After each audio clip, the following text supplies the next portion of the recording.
ये कहानी है 90 दशक की। उस समय 16 दिनों तक लगातार बारिश होता था और उस बारिश के समय में लोग कैसे कैसे रहते थे वो मैं आपको बताने वाला हूँ। उस जमाने में एक गांव हुआ करता था। सभी गांव वाले अपने घरों में सुरक्षित थे, लेकिन एक आदमी अपने घमंड की वजह से खुले आसमान के नीचे रो रहा था। आखिर ऐसा क्या हुआ कि उसका मिट्टी का घर एक ही रात में ढह गया और जिन लोगों की उसने कभी मदद नहीं की वही लोग उसकी जान बचाने क्यों आए। यह कहानी आखिर तक जरूर सुनिए। बहुत पुराने समय की बात है। पहाड़ों के किनारे बसा एक छोटा सा गांव था। वहाँ के सभी घर मिट्टी, लकड़ी और खपरेल से बने थे। गांव के लोग मेहनती थे और एक दूसरे का सहारा बनकर रहते थे।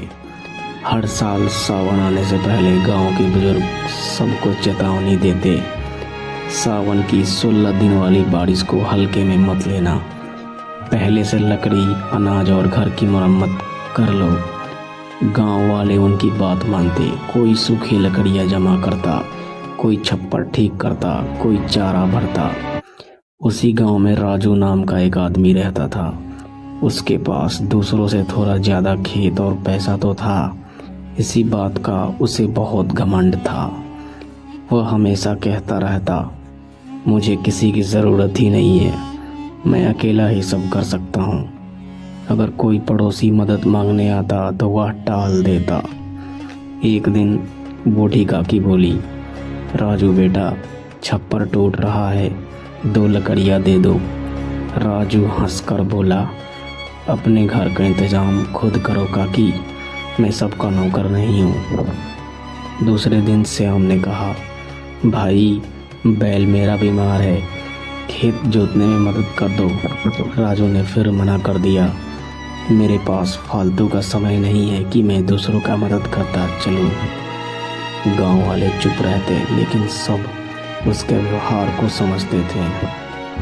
राजू का घर भी मिट्टी का था, पर वह सोचता था कि उसका घर सबसे मजबूत है।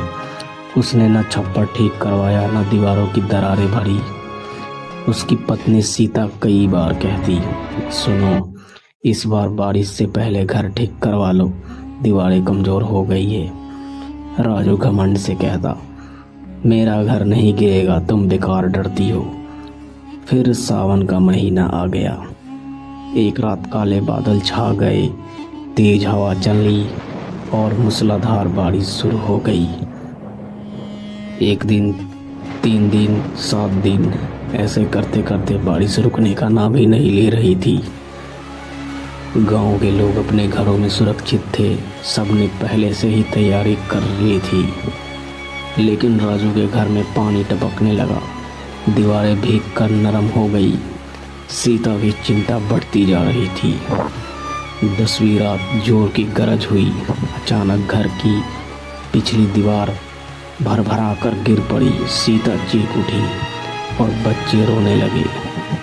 राजू घबरा गया। पहली बार उसने अपने घमंड की सच्चाई समझ आई।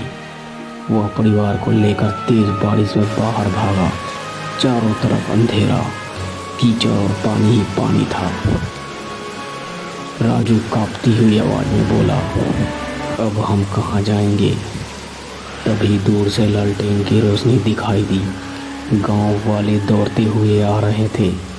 सबसे आगे वही बूढ़ी काकी थी जिन्हें उसने लकड़ी देने से मना किया था। काकी ने कहा, राजू जल्दी चलो, इस समय हिसाब नहीं, इंसानियत देखी जाती है। श्याम भी साथ था, वही जिसे उसने मदद नहीं की थी। उसने बच्चों को अपनी बाहों में उठाया और बोला, चलो भाई, गांव में कोई अकेला नहीं रहता। राजू की आंखें झुक गई। उसने अपनी हर बात याद आने लगी।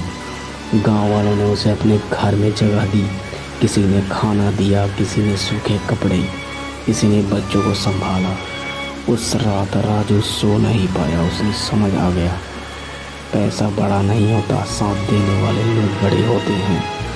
बारिश खत्म होने के बाद गांव वाले फिर उसके घर पहुंचे। किसी ने मिट्टी लाई, किसी ने लकड़ी, किसी ने मजदूरी की। सब ने मिलकर उसका नया घर बनाया। जब नया घर खड़ा हो गया, राजू की आंखें भर गई। उसने हाथ जोड़ के सबसे कहा, मैंने सबको ठुकराया, फिर भी आप सब मेरे साथ खड़े रहे। आज समझ आया घमंड आदमी को अकेला कर देता है। बूढ़ी काकी मुस्कुराई और बोली, बेटा, घर दीवारों से नहीं रिश्ते से मजबूत बनता है। उस दिन के बाद राजू बदल गया। अब वह सबसे पहले दूसरों की मदद के लिए खड़ा होता, क्योंकि उसने सीख लिया था, जो दूसरों का सहारा बनता है, मुसीबत में पूरा गांव उसके सहारा बन जाता है।